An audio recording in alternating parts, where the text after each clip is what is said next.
ZEE5 ಇರುವಾಗ ನೀವು ನಿಮ್ಮ ನೆಚ್ಚಿನ ಶೋಗಳನ್ನ ಎಂದಿಗೂ ಮಿಸ್ ಮಾಡಿಕೊಳ್ಳುವುದಿಲ್ಲ. ಅದು ಸಂಪೂರ್ಣ ಉಚಿತವಾಗಿ. ಚಾಮುಂಡವ್ವ, ಯೋನವ್ವ, ಯಾಕೆ ಹಿಂಗ್ ಮಾಡ್ತಿದ್ಯವ್ವ? ನನ್ನಂಗೆ ನನ್ನ ಮಕ್ಕಳು ಒಂಟಿ ಆಗಬಾರ್ದು ಅಂತ ನಿಂತವ್ ಕೇಳ್ಕೊಂಡಿದ್. ಯಾಕವ್ವ ಹಿಂಗ್ ಮಾಡ್ತಿದ್ದೀ? ಅವ್ವ, ನೀನು ಹಳೆ ಕಾಲದವ್ರಂಗೆ ಯೋಚನೆ ಮಾಡ್ಕೊಂಡು ಕೂತ್ಕೊಂಡ್ರೆ ಆಗಕ್ಕಿಲ್ಲ. ಜಗತ್ತು ಮುಂದುವರ್ದೈತೆ, ಮುಂದುವರ್ದಂಗೆ ನಾವು ಮುಂದುವರಿಬೇಕು. ಅಂದ್ರೆ ನೀನು ನನ್ ಹಿಂಗೆ ಬದುಕಬೇಕು ಅಂತ ತೀರ್ಮಾನ ಮಾಡ್ಕೊಂಡ್ಬಿಟ್ಟಿದ್ಯಾ? ಅವ್ವ, ಅಪ್ಪ ಅವನ ಕಷ್ಟ ಕಾಳಜಿ ಇದೆಲ್ಲ ನನಗೆ ಸ್ಯಾನೆ ಅರ್ಥ ಆಗೈತೆ. ಅದಕ್ಕೆ ಏಟೇ ಕಷ್ಟ ಬಂದ್ರು ಅದನ್ನ ತವ್ರ ಮನೆಯವ್ರಿಗೂ ತಕೊಂಬರ್ದೆ ಏಟೋ ಜನ ಹೆಣ್ಮಕ್ಳು ಆತ್ಮಹತ್ಯೆ ಮಾಡ್ಕೋತಾವ್ರೆ. ಇದೆಲ್ಲ ಇನ್ನು 7 ದಿನ ಅವ. ನಾವು ಮದ್ವೆ ಆಗ್ತೀವಿ ಅಂದ ಮಾತ್ರಕ್ಕೆ ಸ್ವಾಭಿಮಾನ ಆತ್ಮಗೌರವನ ಮಾರ್ಕೋತೀವಿ ಅಂತ ಅಲ್ಲ. ಹೆಣ್ಣಾಗಿ ನಾನೇ ಕಷ್ಟ ಅನ್ಭವಿಸ್ಬೇಕಾ? ಯಾಕೆ? ನಮ್ಮ ಅತ್ತೆನೂ ಒಂದು ಹೆಣ್ಣಲ್ವೇ? ಅವ್ರಿಗೆ ಕಷ್ಟ ಎಲ್ಲ ಅರ್ಥ ಆಗಕ್ಕಿಲ್ಲ ಅವ್ವ. ನಿನ್ ಮಾತ್ಗೆ ಎದುರು ನಿಂತು ಮಾತಾಡ್ತೀನಿ ಅನ್ಕೋಬೇಡ. ನೀನೇ ಹೇಳ್ದಂಗೆ ಬದುಕು ಕನ್ನಡಿ ಇದ್ದಂಗೆ. ನಾವು ನಕ್ಕಿದ್ರೆ ಅದು ನಗ್ತೈತೆ, ನಾವತ್ರೆ ಅದು ಅಳ್ತೈತೆ. ಇದು ಜಗತ್ತಿನ ನಿಯಮ ಅಂತ ನೀನೇ ಹೇಳ್ತಿದ್ದೆ.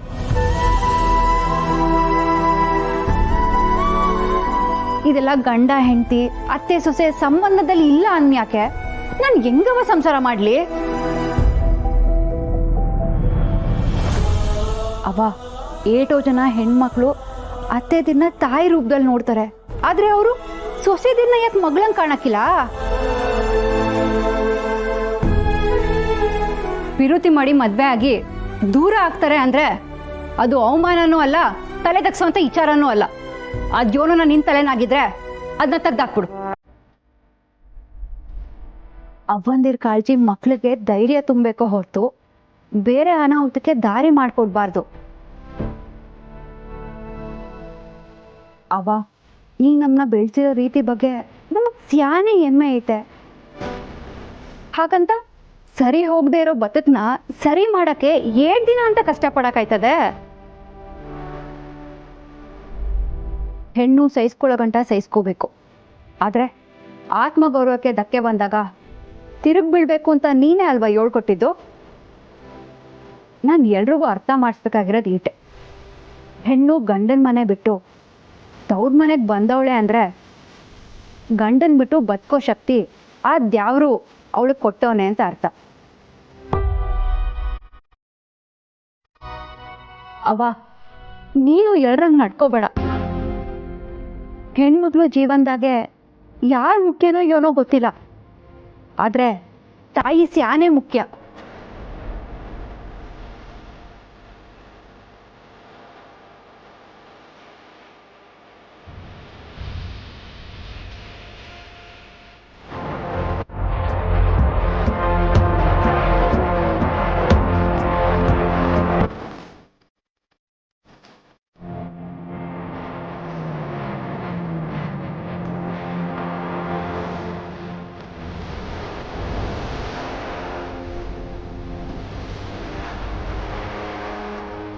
ನೀನ್ ಬಾರಪ್ಪ.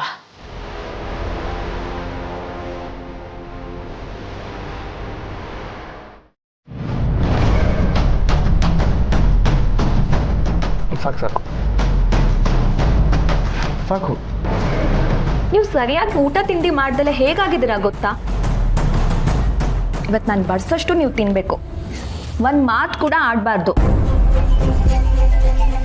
ಸಹನವ್ರ ಹಾಗೆ ಅಡುಗೆ ಮಾಡೋಕೆ ಬರಲ್ಲ, ಸ್ವಲ್ಪ ನೀವು ಅಡ್ಜಸ್ಟ್ ಮಾಡ್ಕೊಂಡು ತಿನ್ಬೇಕಷ್ಟೆ. ಅವ್ರ ಹಾಗೆ ಬೇರೆಯವ್ರ ಮಾತು ಕೇಳೋಂಥ ಕೆಟ್ಟ ಗುಣನೂ ನಿಮಗಿಲ್ಲ, ಇರಲಿ. ನೀವು ಮನ್ಸಿಗೆ ತುಂಬ ಹಚ್ಕೊಂಡಿದ್ದೀರಾ. ಎಲ್ಲ ಸಾಲ್ವ್ ಆದಮೇಲೆ ನಿಧಾನವಾಗಿ ಕೂತ್ಕೊಂಡು ಸಹನವ್ರ ಜೊತೆ ಮಾತಾಡಿದ್ರೆ ಆಯಿತು. ಸಹನವ್ರ ಜೊತೆ ಬದುಕೋ ವಿಷಯ ಕನಸಿನ ಮಾತು. ಹಾಂ, ನಾನು ನಿಮಗೆ ಹೇಳೋದೇ ಮರ್ತ್ಬಿಟ್ಟೆ. ಕಂಟಿಯೂರಮ್ಮ ಬಂಗಾರಮ್ಮನ ಅರೆಸ್ಟ್ ಮಾಡಿದಾರಂತೆ. ಏನು? ಅರೆಸ್ಟಾ? ಯಾರು ಮಾಡಿಸಿದಂತೆ? ಸ್ನೇಹ. ಈ ಹುಚ್ಚಾಟಕ್ಕೆ ನಗಬೇಕೋ ಅಥವಾ ನನ್ನ ಮೇಲೆ ಎಗರಾಡಕ್ಕೆ ಬಂದವನಿಗೆ ಸರಿಯಾದ ಶಿಕ್ಷೆ ಆಯಿತು ಅಂತ ಅನ್ಬೇಕೋ ಒಂದು ಗೊತ್ತಾಗ್ತಾ ಇಲ್ಲ. ಅದು ಸರಿ, ಈ ವಿಷಯ ನಿಮ್ಗೆ ಯಾರು ಹೇಳಿದ್ದು? ರಾಜೇಶ್ವರಿ ಅವ್ರು ಹೇಳಿದ್ರು. ಮತ್ತೆ ಅವ್ರ ಮನೇಲಿ ಇದಾರಲ್ಲ ರಾಧಾ, ಅವಳು ನನ್ನ ಫ್ರೆಂಡು. ನಿಮಗೆಲ್ಲರೂ ಮುಂದೆ ಅವಮಾನ ಮಾಡಿದ್ನಲ್ಲ ಕಂಟಿ, ಅವನಿಗೂ ಯಾರಾದರೂ ಪ್ರಶ್ನೆ ಮಾಡಬೇಕು. ಅವಾಗ ಅವನಿಗೆ ನಮ್ಮ ಪರಿಸ್ಥಿತಿ ಅರ್ಥ ಆಗುತ್ತೆ. ಯಾರಾದರೂ ಯಾಕೆ, ನಾನೇ ಪ್ರಶ್ನೆ ಮಾಡ್ತೀನಿ. ಮುರಳಿ ಮುರಳಿ ಮುರಳಿ ಮುರಳಿ ಊಟ ಮುರಳಿ.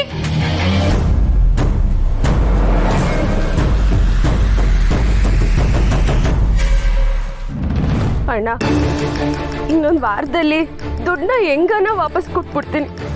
10,000 ಇದ್ರೆ ಕೊಡೋಣ. 3 ದಿನದ ಮುಂಚೆನೆ ಕೇಳಿದ್ರೆ ಏನಾದರೂ ಮಾಡ್ಬೋದಿತ್ತು. ಈಗ ನನ್ನ ಹತ್ರ ದುಡ್ಡಿಲ್ಲಮ್ಮ.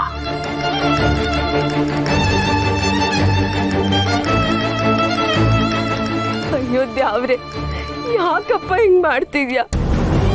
ಕಣ್ ಮುಂದೆನೆ ಅಪ್ಪ ಒದ್ದಾಡ್ತಾವ್ರೆ. ಅವ್ರನ್ನ ಉಳಿಸ್ಕೊಳಕ್ ಆಯ್ತಾ ಇಲ್ವಲ್ಲ?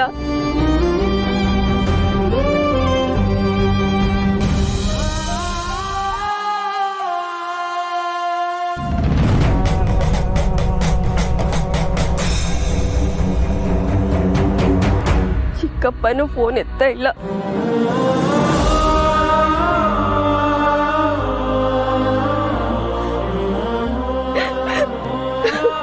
ಗೌರಿ,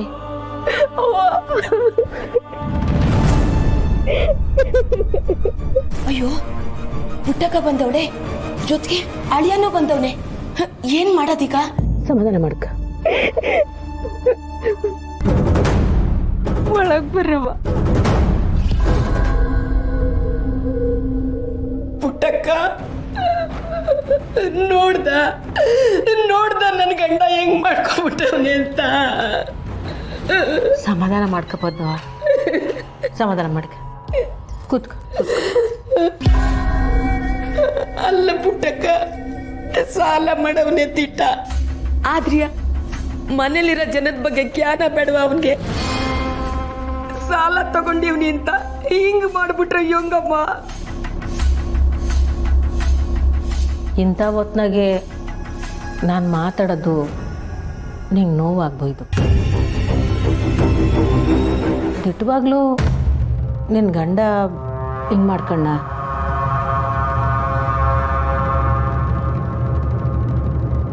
ನಿನ್ನಳಿಯನು ಪಕ್ಕದಾಗೆ ಅವ್ರಿಗೆ ಬೇಸರ ಆಗ್ಬೋದು ಪುಟ್ಟಕ್ಕ.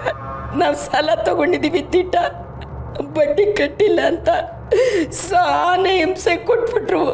ಅದಕ್ಕೆ ಹಿಂಗ್ ಮಾಡ್ಕೊಂಡವನೇ ಪುಟ್ಟಕ್ಕ. ಅಪ್ಪಯ್ಯ ಈ ನಡುವೆ ಸ್ಯಾನೆ ಕುಡಿತಿದ್ದ. ನಾನು ಫೋನ್ ಮಾಡ್ದಾಗೆಲ್ಲ ಬೈತಿದ್ದೆ. ಬಡ್ಡಿ ದುಡ್ಡು ಕಟ್ಟ ಅಂತಾವು ಕೇಳ್ತಿದ್ದೆ.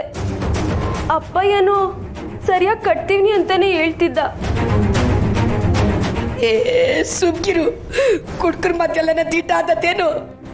ZEE5 ಆಪ್ ಡೌನ್ಲೋಡ್ ಮಾಡಿ ಎಲ್ಲಾ ಸಂಚಿಕೆಗಳನ್ನು ಸಂಪೂರ್ಣ ಉಚಿತವಾಗಿ ನೋಡಿ.